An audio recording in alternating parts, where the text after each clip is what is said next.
Okay, so I'm sitting here at the farm waiting while my children curry horses that don't belong to us. But hey, they love doing it. And I am contemplating all of this kerfuffle about all these different scandals happening in the evangelical church in a variety of denominations and outside the church too. But hey, everybody expects it from the outside of the church, right? So when it happens inside the church, and I'm looking at you, Carl Lenz, Ravi Zacharias, lots and lots of others, when this happens inside the evangelical church, especially the conservative side of the church, everyone's like, oh my goodness, no, never. How could that be? But they were so conservative and strong speakers. Like, really? How is that even possible? Never. And I think it's time for us to all save our theatrics and our oohing and eyeing and our pretense of shock, because this is happening literally all the time, right under our smug, snippety, snooty, better than thou, evangelical, conservative Christian, fundy, ex-fundy Christian noses. It's happening all the time, left and right. Everywhere from the Amish to the Catholic Church, it's happening all the time. But what if part of the problem, and this is really not my question, it's a question raised by my friend Sheila Wray Gregoire from the Bare Marriage podcast and To Love, Honor, and Vacuum. If you don't follow her stuff, go follow her stuff. What if the real problem with all of this is actually not the world creeping into the church, but actually how we teach about sexuality and about relationships and about love and about marriage inside the church? What if that's actually a problem? What if we are causing our own wave of scandals because of how we teach about it? Now, shameless plug, Sunday, February 28th, 3 p.m. Eastern Time, I have Sheila Gregoire coming onto my Coffee and Convo, and the link is in the description of this video. Sign up. It's looking like it's going to be our most wildly popular one. Did you get that? Wildly popular Coffee and Convo yet. We're going to be talking about toxic evangelical sex teachings. I want to read to you Sheila's most viral thread. Is from just, it's from the day before Valentine's Day.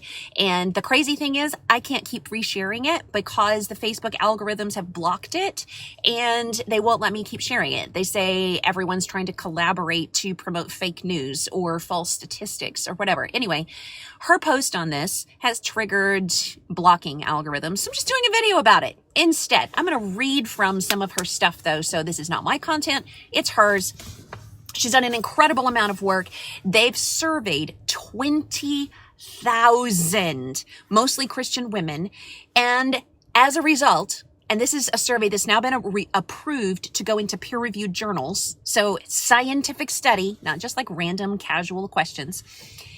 We know, this is Sheila talking, what evangelical messages mess sex up for women and how to give healthier ones. Now, this is also total shameless plug for her book, The Great Sex Rescue. It drops March 2. That's why I'm interviewing her like 2 days before it drops. You want to be part of that live conversation. This is a chance for you to hang out, drink some coffee, tea, whatever it is. Sheila likes tea. I'm a coffee girl.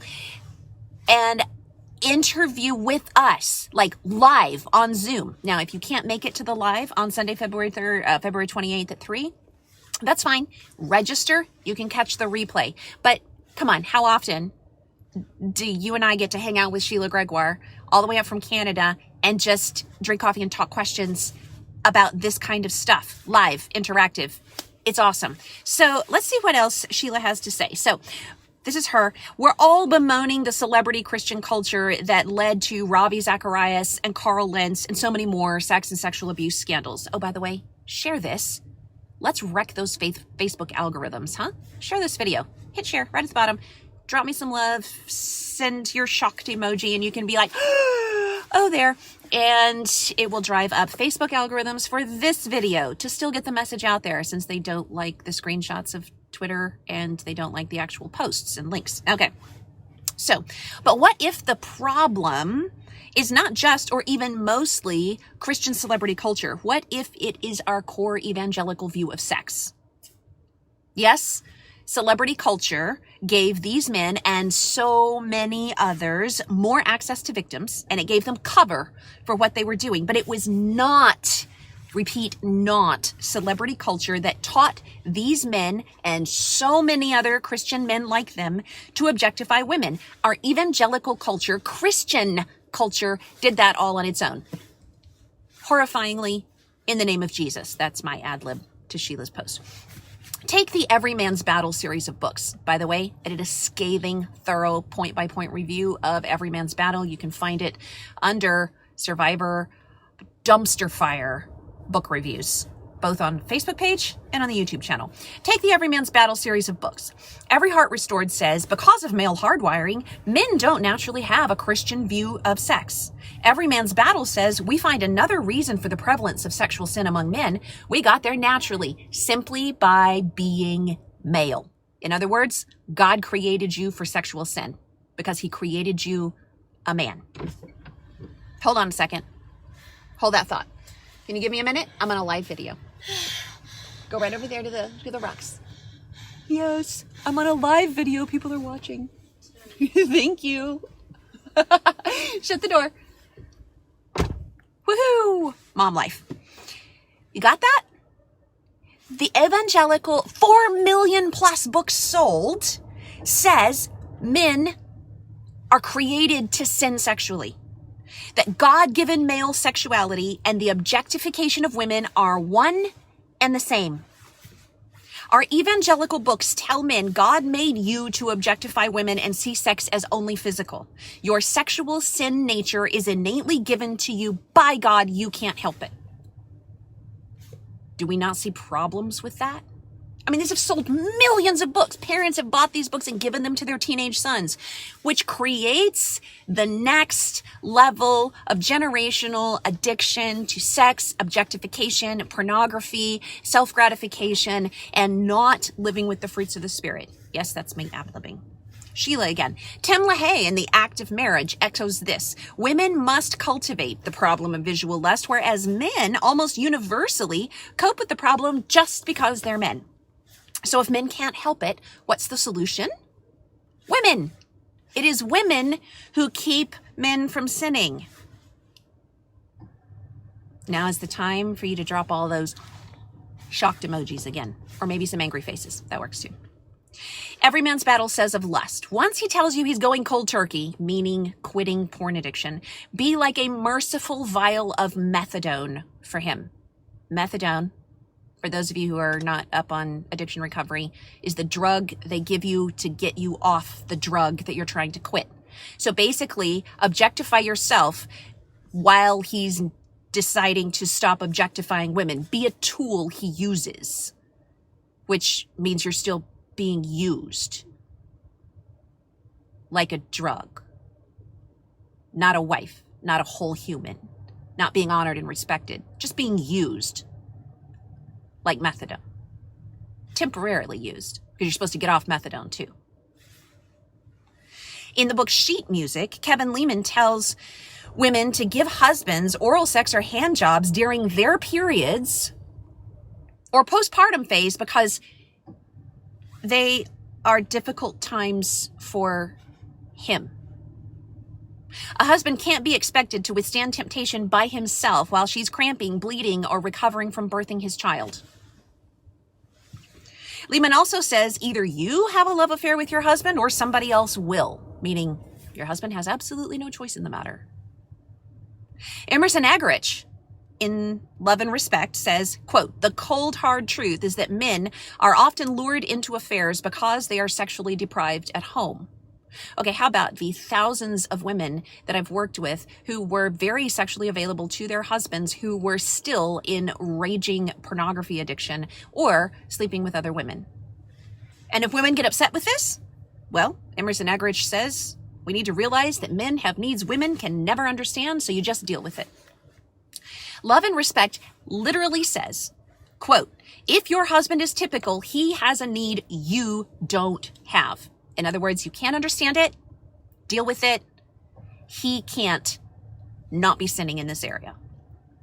The Power of a Praying Wife by Stormy Martian, after explaining how women need affection, says, quote, "But for a husband, sex is pure need. His eyes, ears, brain, and emotions get clouded if he doesn't have that release." Okay, tell me, what's supposed to happen with all the single men who, if they're living a biblically moral life, are supposed to be celibate?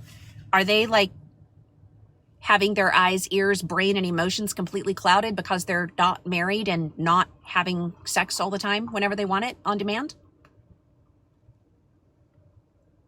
Trading rings with someone somehow gives you access to constant sexual gratification on demand?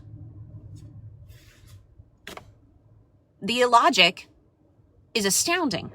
For Women Only, by Shanti Feldhahn, tells women to accept the struggle he has with lust. In other words, just get over it. Stop letting it bother you.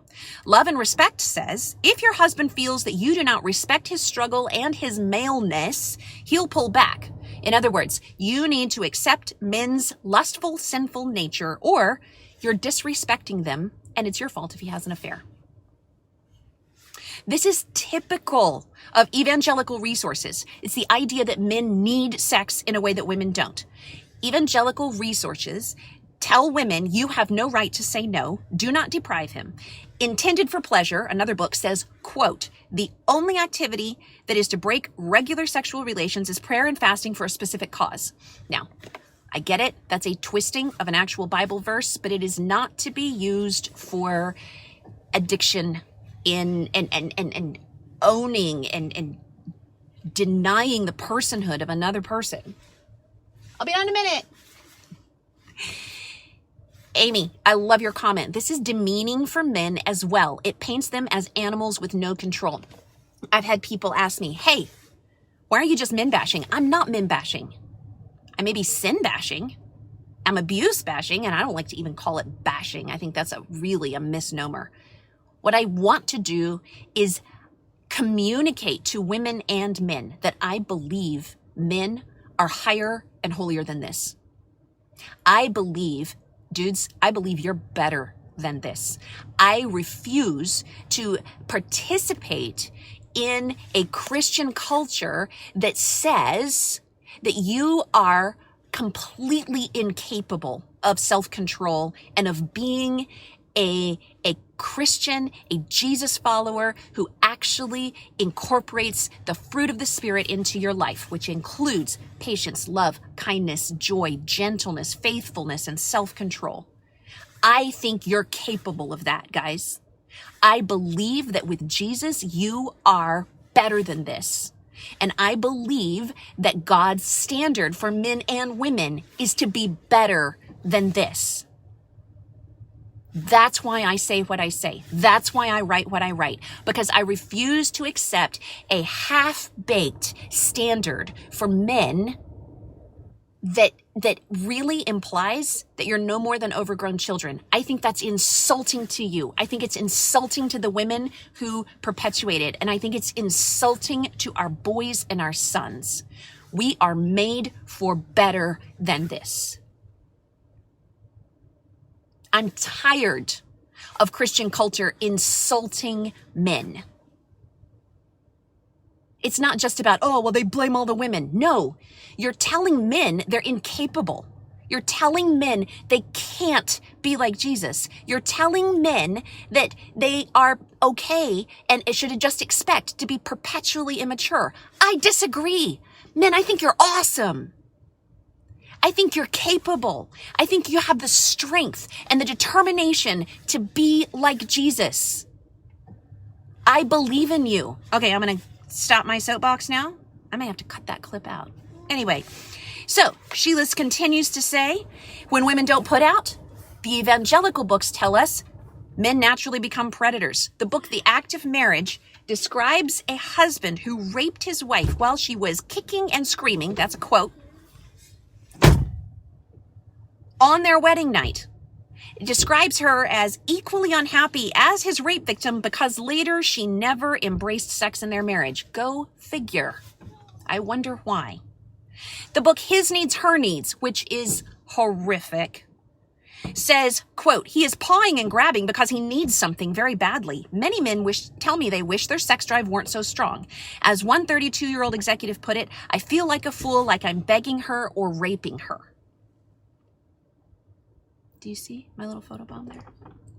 Church, this is Sheila talking. When scandals like this happen, we need to stop being surprised.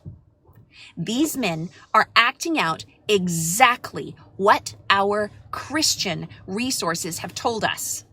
That men need physical release. They can't live without it. Shut the door. One more minute. Shut the door. No, shut the door. Shut the door. Shut the door. Don't climb on top of the car. Do not climb on top of the car. Stop! Shut the door. No, there's someone in need. What is in need? Someone fell off a horse. Okay, well, I don't need to fix it. Get out and shut the door, please. Thank you. Shut the door. Almost done. Life of a mama. That's right, Sarah. Where was I? These men, this is Sheila's words again, they are acting out exactly what our Christian resources have told us.